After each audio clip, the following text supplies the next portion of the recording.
साथियों, मुझे क्या पड़ी थी लड़ाई लड़ने की।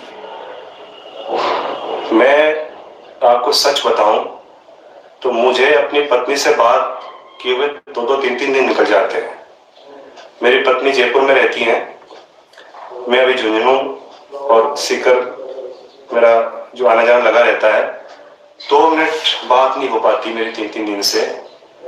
और मेरे जो साथी हैं वो ये शिकायत रहती है उनकी, मैं उनसे बात नहीं कर पाता।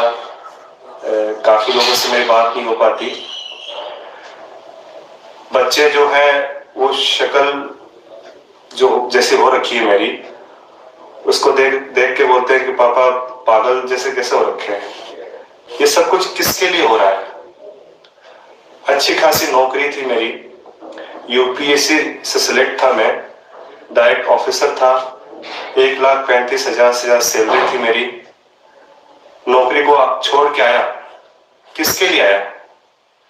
मुझे क्या हासिल हो रहा है?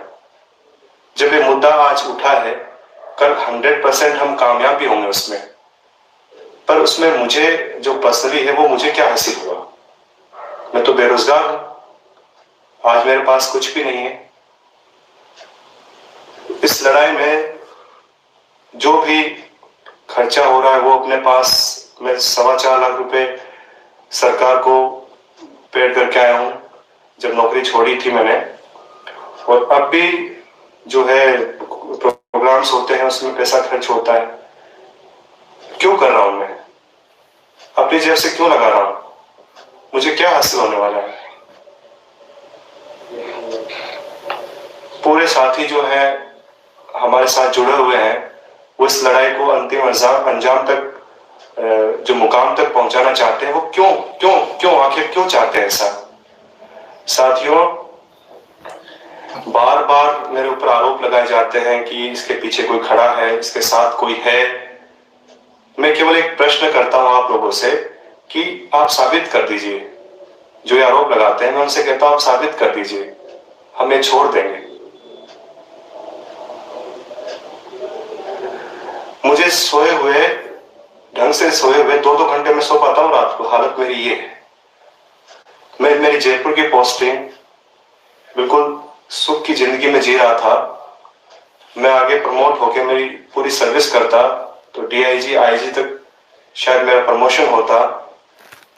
वो सब कुछ छोड़ के मैं आखिर क्यों आया, मैदान में क्यों कूदा? आखिर मुझे हासिल क्या हो रहा है?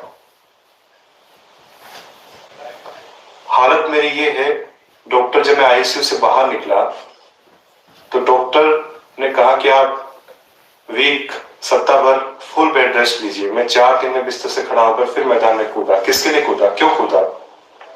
आज मेरी तबीयत ये है, अभी भी देखिए मैं मेडिसिन ले रहा हूं, अभी भी मेडिसिन चल रही है, मेरी दवाएं चल रही हैं। और डॉक्टर ने कहा काफी वीकनेस आ रखी है, आपको रेस्ट करने की आवश्यकता है, आप आराम कीजिए। तो देखिए मेडिसिन, ये मेडिसिन मैं ले रहा हूं। क्यों, आखिर क्यों? अब दोबारा डॉक्टर के पास जाऊंगा आपके साथ लाइव आने के बाद में। इतनी कमजोरी आ रखी है, डॉक्टर को दोबारा दिखाऊंगा। कभी बुखार आ रहा है, कभी सर्दी लग रही है। मैंने अपनी जिंदगी में साथियों कभी फास्ट नहीं किया होगा, कोई एक आधी बार छोड़ के मुझे याद नहीं आता। लगातार 14 दिन तक भूखा रहा हूं, लगातार 14 दिन तक भूखा रहा हूं। किसके लिए? मुझे क्या हासिल हो रहा था? मेरे परिवारजनों की आंखों से आंसू आ रहे थे, बच्चों की आंखों से आंसू आ रहे थे। मेरे माँ बाप गिड़गिड़ा रहे थे कि तू बेटा मर जाएगा, 2 दिन कोई फूल चढ़ाएगा, तुझे श्रद्धांजलि दे देंगे, उसके बाद दुनिया भूल जाएगी। तू क्यों कर रहा है, किसके लिए कर रहा है? पर साथियों, मन में विश्वास था कि आप लोग साथ दोगे, क्योंकि ये लड़ाई आप लोगों की है, ये जंग आप लोगों की है, ये आपके भविष्य की जंग है। ये बेईमान लोग आपको ऐसे ही लीलते रहेंगे, आपका भविष्य बर्बाद करते रहेंगे, आपके सपनों को चकनाचूर करते रहेंगे। इनको सबक सिखाने की आवश्यकता है। इनको सबक सिखाने की आवश्यकता है। तो अब हम जयपुर में जो 14 फरवरी को विधानसभा घेराव का जो हम एक रणनीति बनाई थी, हमने जो आह्वान किया था, उस पर आगे बढ़ते हैं। साथियों, दुनिया इधर से उधर हो जाए, चाहे मेरी तबीयत कितनी भी बिगड़ जाए, मैं विधानसभा घेराव के लिए जयपुर आऊंगा। मैं विधानसभा घेराव के लिए जयपुर आऊंगा। दुनिया की कोई ताकत मुझे नहीं रोक सकती। राजस्थान के प्रत्येक जिले से जो हमारे साथी हैं, वो विधानसभा घेराव के लिए जो अपनी प्लानिंग कर रहे हैं, वो मैंने अपने फेसबुक पेज पे भी डाल दी है। अपने कोऑर्डिनेटर जो हर जिले से हमने लगाए हैं, उन कोऑर्डिनेटर से आप बात कीजिए, वो आपको बताएं कि हमारी प्लानिंग रहेगी। सीकर जो नॉर्थ राजस्थान के जिले हैं, वो 9:30 बजे तक यहाँ सीकर पहुंच जाए। साउथ राजस्थान के जो जिले हैं वो टोंक पहुंच जाए। ईस्ट पूर्वी राजस्थान के जिले हैं वो दौसा पहुंच जाए। पश्चिमी राजस्थान के जिले हैं, उनके जो विद्यार्थी हैं, जो हमारे युवा हैं, वो अजमेर पहुंच जाए। वहां से 9:30 बजे हम चारों तरफ से जयपुर के लिए कूच करेंगे। जयपुर विधानसभा के पास पहुंचकर मैं जो अपना बता रहा हूं, हम झुंझुनू से 8 बजे निकलेंगे। नवलगढ़, सीकर, पिपराली चौराहे से होते हुए रिंगस, चोमू होते हुए जयपुर पहुंचेंगे। हमारा जो रूट रहेगा, चोमू पुलिया से होते हुए 22 गोदाम, वहां पे हमारी गैदरिंग होगी। हम वहां पर इकट्ठा होंगे और विधानसभा की तरफ कूच करेंगे। साथियों, दिक्कत क्या होती है, एक छोटा सा, आप लोग गांव अधिकतर जो है ग्रामीण परिवेश से आते हैं। गांव में क्रिकेट का छोटा सा मैच होता है, उसमें यदि रेफरी एम्पायर बदमाशी करे, उसमें बेईमानी करे, तो हमको गुस्सा आता है, हमारा खून खोल जाता है और हम उसे कॉलर पकड़ लेते हैं। जब इतनी बड़े लेवल की बेईमानी हुई है, सरकार में बैठे लोगों ने करी है, इतने ताकतवर लोगों ने करी है, तब हमारा खून क्यों नहीं खोल रहा? हमारा खून ठंडा क्यों पड़ गया है?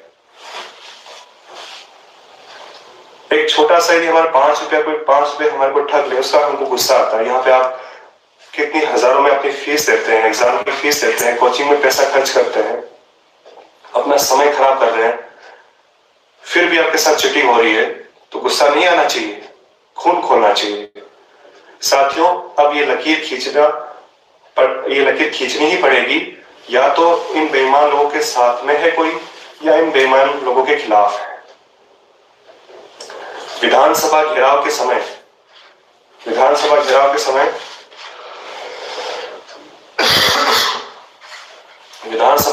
समय जयपुर में जो हमारे भाई मौजूद हैं, उनको कहीं से आने की जरूरत नहीं, और वो लाखों और लाखों की संख्या में। आप रोड पे निकल जाइए, आप अपनी प्रेजेंस दिखाइए, आप रोड पे निकल जाइए। हमारी बहन हो चाहे हमारा भाई हो, एक आदमी अपने रूम में नहीं रहना चाहिए।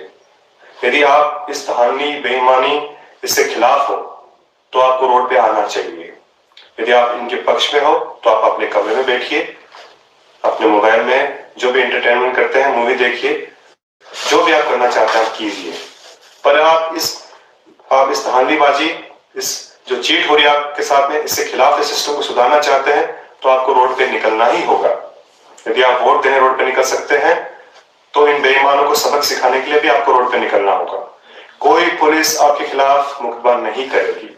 आप शांतिपूर्वक अपने रोड पे खड़े हैं, एजिटेशन कर रहे हैं, हाथ अपना केवल सीबीआई इंक्वायरी का बैनर लीजिए। उसके अलावा युवा हुंकार का बैनर लीजिए। आप किसी का चेहरा नहीं, युवा खुद अपना एक चेहरा है, किसी का चेहरा नहीं, युवा खुद अपना चेहरा है। और सीबीआई इंक्वायरी की मांग हम इसलिए कर रहे हैं, यदि रीट परीक्षा में सीबीआई इंक्वायरी हो जाती है, तो राजस्थान एसआई की परीक्षा भी लपेटे में आएगी, जेईई की परीक्षा भी लपेटे में आएगी, लाइब्रेरियन की परीक्षा भी लपेटे में आएगी, वो भी कैंसिल होंगी, आरएस की परीक्षा भी लपेटे में आएंगी। इसलिए ये लोग सीबीआई इंक्वायरी नहीं करवाना चाहते। राजस्थान में एक मर्डर हो जाता है, मर्डर में कितने 2 या 3 परिवार, उतने ही परिवार इफेक्टेड होते हैं, प्रभावित होते हैं, उसकी सीबीआई इंक्वायरी हो जाती है। पर यहाँ पे लाखों परिवार, उनके करोड़ों लोग प्रभावित हुए हैं। मर्डर हुआ है, सुसाइड हुआ है, फिर भी सीबीआई इंक्वायरी नहीं हो रही। क्यों नहीं हो रही? आप सोचिए, क्यों नहीं हो रही? सरकार क्यों नहीं करवाना चाहती? आखिर सरकार का कष्ट क्या है? क्योंकि सीबीआई इंक्वायरी होगी तो ये लोग खुद भी जाएंगे जेल। क्योंकि बहुत बार हरियाणा का हमने उदाहरण देखा कि वहां के जो सीएम साहब है वो 10 साल की सजा काट चुके हैं। शिक्षक भर्ती प्रक्रिया में धांधली जो हुई थी उसमें 10 वर्ष की सजा काट चुके हैं। यही डर इनको सता रहा है। तो साथी, आप इनको राजा मत बनाइए। आप इनके गुलाम नहीं है। आपने चुनकर भेजा है इनको। आपको अपना हक जो है ये नहीं लौटाते हैं तो छीन के लेना पड़ेगा। आप चुप मत रहिए, जमीर को जिंदा कीजिए।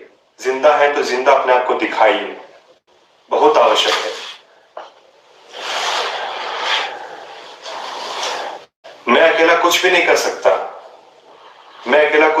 सकता। मैं यदि आंदोलन करते करते मर भी गया तो सरकार को परवाह नहीं है, कोई असर नहीं होगा सरकार को। पर आप लोग जब साथ आएंगे, सरकार कुछ भी नहीं कर सकती। ना आपका कुछ बिगाड़ सकती है, ना मेरा कुछ बिगाड़ सकती है। जो कुछ हम मांगेंगे, जो हमारा हक होगा, वो सरकार हमको देगी। मेरे पास न सोशल मीडिया का मेरी कोई आईटी सेल है, न मेरे पास बहुत बड़ा फंड है, न मैंने ऐसा कोई संगठन बना रखा है जो मैं लाखों करोड़ों लोगों को एक साथ जोड़ सकूं। मैं अपनी बात है जो आपके सामने एक ओपन फोरम पे रखता हूं। तो साथियों, जो मैंने आपसे बात करी है, जो मैंने 14 तारीख का आह्वान किया है, उसके लिए आपको पर्सनली व्यक्तिगत तौर पे जो ये बात जो मैंने कही, इसका वीडियो आप फैलाइए अधिक से अधिक। प्रत्येक व्यक्ति के पास ये चीज जाननी चाहिए, क्योंकि मेरे पास मीडिया का ऐसा बहुत बड़ा कोई बैकअप नहीं है। आप सोशल मीडिया ही सबसे बड़ा सहारा है। आप इस बात को फैलाइए। आप पर्सनली कॉल कीजिए अपने साथियों को, अपने ग्रुप पे पर्सनली कॉल कीजिए कि वहां पहुंचना है। 14 तारीख को विधानसभा घेराव के लिए हमको पहुंचना है, किसी भी हालत में पहुंचना है। पूरी दुनिया, पूरा देश हमारी तरफ देख रहा है साथियों। हमारे यदि हम 14 तारीख को नहीं बाहर निकलते हैं तो हमारे माथे पे कलंक लग जाएगा कि हम लोग सोए हुए हैं। फिर हमको अधिकार नहीं है, सरकार के खिलाफ बोलने का हमको अधिकार नहीं है। हम नहीं कह सकते कि सरकार हमारे साथ गलत कर रही है। जब जरूरत थी तो हमने क्या किया? हमने क्या कंट्रीब्यूट किया? हमने जो आंदोलन था, जो एजिटेशन था, जो विरोध, जो संघर्ष था, उसमें हमारा क्या सहयोग रहा? कुछ भी नहीं। यदि हम बाहर निकलते हैं तो हम कैसे कह सकते हैं कि सरकार हमारे साथ गलत कर रही है? नहीं कह सकते हम। तो आप पर्सनली कॉल कीजिए, अपने साथियों को बताइए, चाहे हमारी बहनें हो, हमारे भाई हो, हर युवा साथी, चाहे उनके गार्जियंस हो, सबको बाहर निकलना ही होगा। 14 तारीख को आपकी कोचिंग हो या ना हो, आप 1 बजे वहां पे उपस्थित होने चाहिए। यदि आपकी कोचिंग के जो आपके गुरुजन हैं वो आपको रोकते हैं तो आप उनसे कहिए कि हम आपको क्यों पैसा दे रहे हैं, हम क्यों अपना समय यहाँ पे बर्बाद कर रहे हैं, जब सिस्टम ही हमको ये गारंटी नहीं देता कि पेपर लीक नहीं होगा। 100% आपके पेपर लीक होंगे। जो रीड टू वाले जो है ना, दोबारा तैयारी कर रहे हैं इस वहम में कि अब उनका सिलेक्शन हो जाएगा, ये उनका वहम है। दोबारा आपका पेपर लीक हो, दोबारा 100% होगा आपका, यदि आप बाहर नहीं निकलेंगे। अपनी मांग के लिए, अपने हक के लिए आप एकजुट होकर, आप बटे हो आपस में। कोई आरएस की बात करता है, कोई जीएन की बात करता है, कोई पटवारी की बात करता है, कोई कांस्टेबल की बात करता है, कोई टीचर्स की बात करता है, कोई कॉलेज लेक्चरर्स की बात करता है। बटे हो आपस, एकजुट होइए। ऐसी कोई परीक्षा नहीं है जिसमें धांधली नहीं हो रही, कोई भी परीक्षा नहीं है। और हम पूरे सिस्टम को सुधारने की बात कर रहे हैं कि सरकार में बैठे हुए जो मजबूत लोग हैं उनकी हिम्मत ना हो कि वो धांधलियां कर रहे हैं। जो सजा एक सामान्य व्यक्ति को मिलनी चाहिए किसी अपराध में, वही सजा इन लुटेरों को भी मिलनी चाहिए। बहुत बड़ा संदेश जाएगा पूरे राजस्थान में, पूरे देश में, कि यहाँ के युवाओं ने इनको वो करके दिखाया जो ये लोग जिसके लायक है। ये हमारी क्रेडिबिलिटी का सवाल है, ये हमारे आत्मसम्मान का सवाल है, ये राजस्थान के आत्मसम्मान का सवाल है। और हम इससे पीछे नहीं हटेंगे। मैं आ रहा हूं 14 तारीख को, हर हाल में आ रहा हूं, जैसे भी आना पड़े आऊंगा, और आप भी अधिक से अधिक संख्या में पहुंचो। अपने सारे मतभेद, कोई मतभेद नहीं है, जाति धर्म सबसे ऊपर उठकर पार्टी लाइन से कौन लोग प्रभावित नहीं हो रहे। हर जाति का व्यक्ति प्रभावित हो रहा है, हर पार्टी का व्यक्ति प्रभावित हो रहा है जिसको वोट डालता है। किसके साथ चीट नहीं हुआ? तो अब चुप बैठने की बारी नहीं है साथियों। यदि आप अब चुप बैठ गए तो आप जो धांधली करवाते हैं उनके साथ खड़े हैं, आप उनके साथ खड़े हैं। मैसेज यही जाएगा, आप भले उनके साथ ना हो। अब मैदान में कूदने की बारी है, आप मैदान में कूदिए। और कैसे सफलता नहीं मिलती, मैं आपको गारंटी देता हूं सफलता मिलेगी। सरकार झुकी है, सरकार को आगे भी झुकना पड़ेगा। ये हमारे राजा नहीं है, डेमोक्रेसी है, हमने इनको चुनकर बैठाया है। यदि हमारी बात नहीं सुनेंगे तो उनके साथ अच्छा नहीं होगा।